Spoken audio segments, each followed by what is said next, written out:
Sup, you beautiful bastards. Welcome back to the Philip DeFranco Show. Hit that like button, make sure you're subscribed, and let's just jump into it. This Amouranth situation is disturbing for a number of reasons. So Amouranth, or Caitlin Siragusa, she is a massively popular streamer, OnlyFans model, entrepreneur, and oftentimes in the past when she comes up on the show, it's related to a business or entertainment, but rather this story is in relation to her alleging that her husband is abusive. And I do want to warn you right at the top, if you are a survivor of domestic violence, or if this subject is hard for you, it's difficult for you, some of these clips that we're going to talk about and show, they're going to be triggering and hard to watch. And I'm also going to include links down below for anyone who might need help. But let's talk about the key things with this situation, right? Caitlin does a stream this weekend, and at one point she's talking to her husband on the phone after he allegedly threatened to kill her dogs, and he just yells at her over and over. What are you saying? You just told me you were gonna kill dogs if I didn't do a 24-hour stream. Nope, did not say that. Now you're just fucking being a liar. I'm not I said I'm going to tell you what I said. You brought up the dogs out of nowhere. Exactly.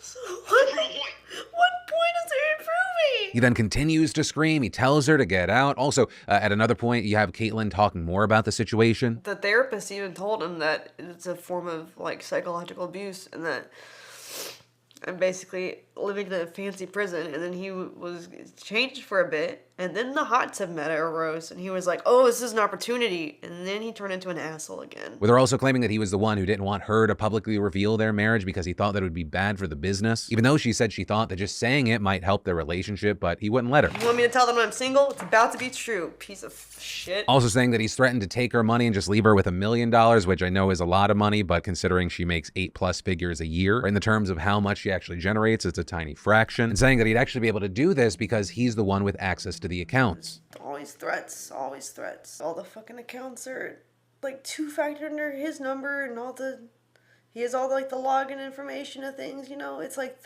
keeps you there with the fear and the threats. She then later goes on to show alleged texts that he sent her that show him cursing at her, making more threats. About to dump your luggage, you know, from my hotel room. But throwing your stupid merch off the balcony, proceeding to ditch your stuff, deleting social media in 1 minute, buying options that expire and blasting the cash, about to shut down your bank account too. And that just continues to go on, with him then threatening to delete more accounts, take more money. At another point, she says that he actually did physical damage to their house on several occasions, showing damage to a door that he allegedly tried to kick in and a hole in the wall from him throwing things. And it's all just very, very disturbing to watch. And there have been a ton of responses online, but I want to start with the ones that have bothered me the most. Because, I mean, there is just a ton of vile shit out there. You had people saying that she was making this up for attention, as well as people who seemingly were more mad about the fact that she had a husband. Right now, I just want to make clear, the only part of this story that matters right now are the serious abuse allegations against said husband. The stuff being claimed is disturbing, it's disgusting, it is horrific. And to see people trying to make this about her quote unquote scamming people into thinking that she was single, that is the takeaway. It's fucking insane. One, just in general, as is. And two, for the people out there that are like, no, that's still too low of a bar. If you watch through the live stream and you watch through the clips that are now viral, she even talks about her husband being the one that said, we need to keep this secret. But once again, this part of the situation shouldn't matter. And understand, that's just one of the several offshoot arguments that people are making this about. Other people saying things like any man who's okay or even supports his wife selling her body for money probably doesn't actually love her. That then getting pushed back with things like everyone's personal boundaries are different, as well as other OnlyFans models punching back. But once again, I only mention those things because those things are distractions that do need to be mentioned, but only so we can pass them. And regarding Caitlin, we've seen a lot of people supporting her, with huge creators like MoistCr1TiKaL speaking out about Caitlin's detractors, saying it just doesn't make sense for her to make this up. She's making plenty of money, so she doesn't need money, so that wouldn't be a reason. She doesn't need exposure because she's one of the most popular streamers on Twitch and most popular OnlyFans models, so that probably wouldn't make any sense. So why would it be fake? There's nothing to gain. There's only things to lose because now it's public that she's married. So that would be a detriment. And others adding, this shit ain't fake, it's a cry for help. If you're more offended she's married than being abused, get help. Others saying this situation just proves how hard it is for women to come forward with these kinds of allegations. People calling this a case study about how women can't win. Writing she's clearly the victim of abuse, there's undeniable proof on video and text messages. She makes all the money and the guy's leeching off of her. Also, with this coming out and blowing up since, you had people worried about Amouranth's safety, especially since the stream she did this week had ended abruptly. People saying that it looked like her internet cut out right as a door opened behind her. So you had people calling for those who know her to do a wellness check. And to that, another creator, Alinity, said that she tried to reach out to her but couldn't. So instead, she requested a wellness check, but the police can't tell me anything about whether or not she's okay. And that's literally all I can do. I would like to hear from her. And then we actually got an update from Amouranth's content lead this morning saying people on the team were able to talk to her and she says she's fine. Police went multiple times since 5 a.m. yesterday. She says she's okay, so they can't do much. She spent all day talking to her husband to sort things out. But still, you have people worried until, of course, they're going to hear it directly from her. But ultimately, that is where we are with this story as we wait to see what happens from here. And I don't know, the whole thing, it's disturbing, it's scary. I obviously wish Caitlyn the best, and I hope for her safety. And a key thing that I also want to say is if this situation hits home for anyone watching, please know that it is not normal for a partner to treat you like this. Relationships can have ups and downs, but not like horrifying roller coaster. I love you. You're the most important thing in the world to me. To fuck you. You're worthless. That's not normal. And a lot of the monsters in abusive relationships are like expert chameleons, and often the people that they're victimizing, they'll hide it from their friends and their family because they're like, no, but this person, we love each other, right? Don't we? But please know that no one that truly loves you or deserves your love treats you that way. And so I just wanted to make sure I said that. And also, like I said earlier, I want to pair that with links down below for anyone who needs help. And then Candace Owens over the weekend became the queen of the grift because she's been a grifter for a while now, but it's kind of just fucking impressive, right? Like a lot of the grifters in this avenue, they make a ton of money crowdfunding from the Stop the Steal types. There's a lot of giving right-wing billionaires and millionaires that throw money at content because, you know, it is where the narrative is formed. But how Candace Owens has expertly used Kanye West is like, it's amazing, right? She and Kanye were in the White Lives Matter stuff, getting that attention. She gets Kanye to go to her documentary to give it more promo than it ever would have gotten. And then the news broke today that Kanye West is buying the right-wing social media platform Parler, which by itself is like, okay, here we go. Kanye said a bunch of anti-Semitic stuff. He got kicked off a social media platform, so he's gonna buy his own. Guess who the CEO of Parler is? Candace Owens' husband. To be honest, that's kind of impressive. You're able to offload your failing social media platform to Ye. Meanwhile, at the same time, he's out there going on podcasts, regurgitating bullshit from your documentary. And understand, this isn't me like absolving Kanye of what he's been doing. He is his own person. He tries to make that clear every 3 breaths. I get it. But for the last little bit, he has leaned so heavily into the professional contrarian mindset that makes him like a genius, that it also made him the perfect fucking mark. Or how others might put it, a useful idiot. But hey, that's a situation, and right now it appears that Kanye West is securing a platform that he can spew his bullshit from. Whether it be the DEFCON 3 stuff he wants to say regarding Jewish people, or the new stuff with George Floyd, which actually now, by the way, according to reports, George Floyd's family is thinking about suing Kanye because he's going on podcasts right now saying that George Floyd died from fentanyl, and saying of Derek Chauvin, the convicted murderer sentenced to 22 years, that his knee wasn't even on his neck. But yeah, we'll have to wait to see what happens next. And then I want to take a second to thank the sponsor of today's show, Squarespace. You know, I've been partnering with Squarespace for years now, and I have to say, if you're getting your business off the ground or creating a place to share your homemade goods, new favorite hobby, current obsession, or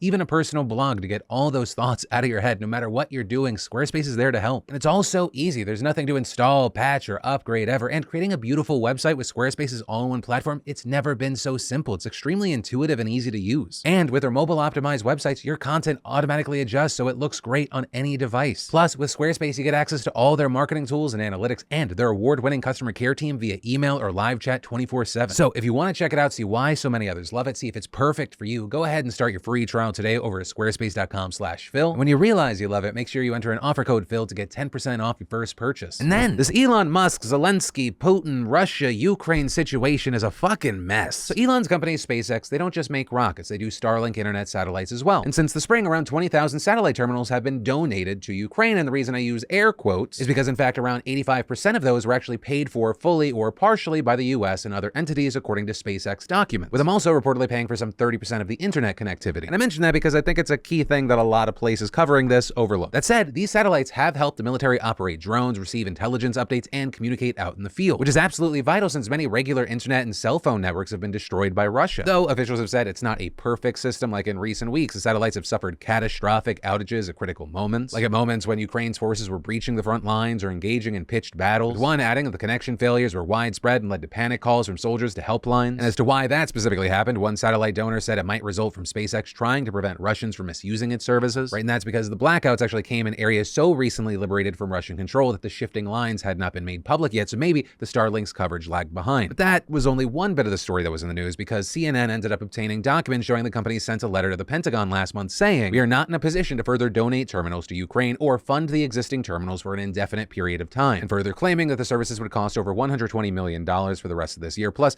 nearly $400 million for the next 12 months. With all of that being on top of the $80 million Musk recently claimed had already been expended on the satellites for Ukraine. So the company requested the Pentagon take over funding for the operations, with Musk confirming all of this publicly on Friday. Also, at the same time, he's been accused of personally chatting with Putin, with Ian Bremmer, head of the Eurasia Group consultancy, claiming that Musk told him he spoke to the Russian president before making his suggestions for a peace plan on Twitter, in which he notably suggested the world should formally recognize Moscow's annexation of Crimea. But also you had Musk denying this, saying the last time he actually talked to Putin was 18 months ago on the subject of space. And so ultimately you had the situation where at the very least the optics looked bad. You're the world's richest man, maybe meeting with Putin, also publicly floating ideas that seemed very pro-Russia, and threatening to pull vital internet service from Ukraine unless America foot the bill. And so with all of that raging online, it ultimately led to Saturday, Musk tweeting the hell with it. Even though Starlink is still losing money and other companies are getting billions of taxpayer dollars, we'll just keep funding Ukraine government for free. And so following that, you saw a lot of people praising Musk, others saying, you know, this seems like you're acting like you're being sarcastic or you're being forced to do this. But we'll see. I know there's a wide range of opinions on this topic. I mean, hell, my team reached out to a Western intelligence official to talk about Musk and Ukraine, and they replied, quote,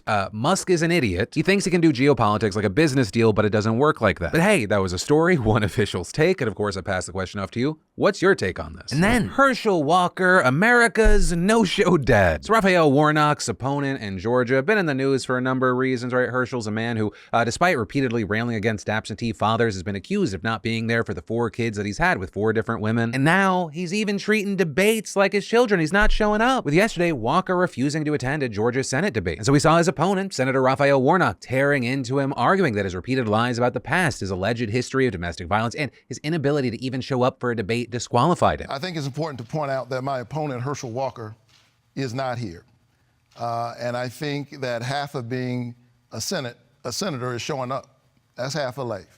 And I have shown up for the people of Georgia time and time again. Now, Walker, for his part, claimed that he didn't show up because the debate was going to be biased against him, with his campaign claiming in a statement that the event was a one-sided sham hosted by Warnock's liberal friends. But with that, you had Warnock and many others arguing that Walker just didn't want to go to Sunday's debate because he had shown up for another debate on Friday and it did not go well for him. Right, among a number of Herschel's flubbed answers, you had Warnock also condemning Walker for repeatedly saying that he worked in law enforcement and was in the FBI. This despite the fact that there is no record he ever actually did, and numerous law enforcement agencies and reporters have debunked those claims as false. And actually, during the debate that did happen on Friday, Warnock specifically took aim at Walker for having, quote, pretended to be a police officer. And we saw this totally bizarre and now viral moment. And you know what's so funny?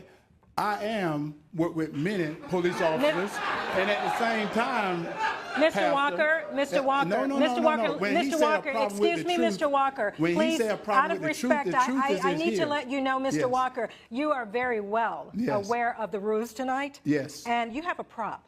Yes. That is not allowed, sir. Yeah. I ask you to put that prop away. Well, it's not a prop. This is real. And he said, I have a problem. I never worked with law enforcement. It is considered a prop, Mr. Walker. Yes. Excuse me, sir. Yes. You're very well aware of the rules, aren't you? Dear God, she's talking to him like he's a child who's saying that he's a pilot because he got an airplane wing pin on a flight. Now, notably, after whatever that fuckery was, Walker's campaign tried to do some damage control, saying that the badge had been given to him to recognize community service work that he did with the Cobb County Sheriff's Department. But then, in an interview with NBC News that aired just today, an anchor asked Walker about that badge, and he responded, That's a badge that I was given by a police officer, and I do have the badge. You have it. I carry it with me all the time. It's a real badge. It's not a fake badge. It is a real badge. Everyone can make fun, but this badge gives me the right. Let me finish.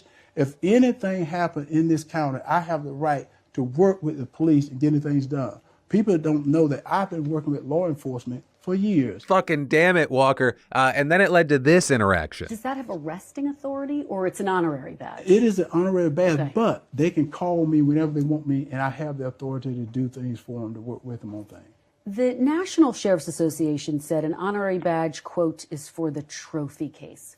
Why make the decision Well, that to is flash it at the that debate? is totally not true. But to be clear, Key takeaway here, it is totally true what she said, with numerous experts explaining that these honorary badges are often given to athletes and celebrities, with one former Georgia DA saying Georgia sheriffs were seriously handing out these badges like candy in a candy dish. That badge gives you no law enforcement authority. He doesn't have the power to write a traffic ticket. Georgia, I love you. I've been inside you. I was inside you for a while. Granted, it was in Atlanta, which is really a different state than the rest of Georgia, but how is this man still in this? How is it competitive? Also, with that interview, I want to talk about another subject that was touched on, are the allegations from a former partner of Walker's and the mother of one of his children saying that he paid for an abortion. Or because in this interview, Walker actually acknowledged that the check, which has his signature on it, was indeed his. Do you know what this $700 check is for? I have no idea what that can be for. Is that your signature on the check, though?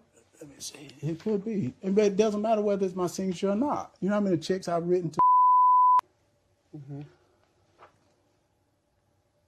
Yes, that's my check. Right, and when asked what he made of this check, he said it was a lie, seemingly either claiming that the money was not used for an abortion, or if it was, he hadn't been made aware. But yeah, that is, we are now up to date on the Herschel Walker saga. For now, at least. If he is within 20 miles of a party city, like, who knows what else he's gonna claim he is or was. And then, Iran was on fire over the weekend, with some calling these fires of revolution. By Saturday night, you had Iran's notorious Evin prison in Tehran, which holds hundreds of political prisoners arrested during recent protests, on fire. You could hear sirens wailing. Meanwhile, you had video also capturing what sounds like gunfire crackling in the distance. Plus, there's some reports of objects being thrown into the prison from the outside just before explosions were heard, as well as reports of people on the roof tossing liquid onto the flames and voices crying death to the dictator, which of course, all of this prompting questions like, what the hell is going on? Is this related to the protests? And for many of the regime's critics, the answer to that second question is very likely yes, but the government has pushed back at that suggestion, claiming instead that the fire started in a sewing workshop after a fight broke out between inmates. Though then you also had the state media offering a slightly different explanation, saying it was a premeditated escape plan. You also had one rights group previously reporting that the building where it happened houses inmates convicted of fraud and theft, not political charges, but then also adding that wards have changed over the years. And you had a lawyer for some of the inmates identifying one of the affected areas as Ward 8, where he says that political prisoners are housed. Meanwhile, other parts of the story remain suspicious, like why the government hasn't explained the explosions and the gunfire, not to mention reports of tear gas being fired at inmates, which also, according to some sources, is what prompted inmates to break their windows so they could just breathe. And then you have others saying, it doesn't make sense why prisoners convicted of things like fraud would risk their lives igniting a fire right next to their living quarters when they have no chance of escape. But whatever the case may be, and obviously we're going to still try and figure that out, the government puts the death toll right now at 8, with dozens more being injured. Also, I do want to note their official statistics aren't exactly reliable. You have to consider things like, well, state media's outdated count puts the number of people killed during nationwide clashes between police and protesters around 60 people. Iran Human Rights said that last week it surpassed 200, including 23 minors. Which, on that note, demonstrations are still ongoing, with videos showing protesters walking through traffic on a highway leading toward the prison, with an apparent show of solidarity with the inmates chanting death to the dictator. But that is ultimately where that story and today's show ends. As always, thank you for watching, liking, being subscribed to my daily dives into the news, which if you need some more PDS, I got you here. If you need more international, I got you here. But as always, my name's Philip DeFranco. You've just been filled in. I love yo faces, and I'll see you tomorrow.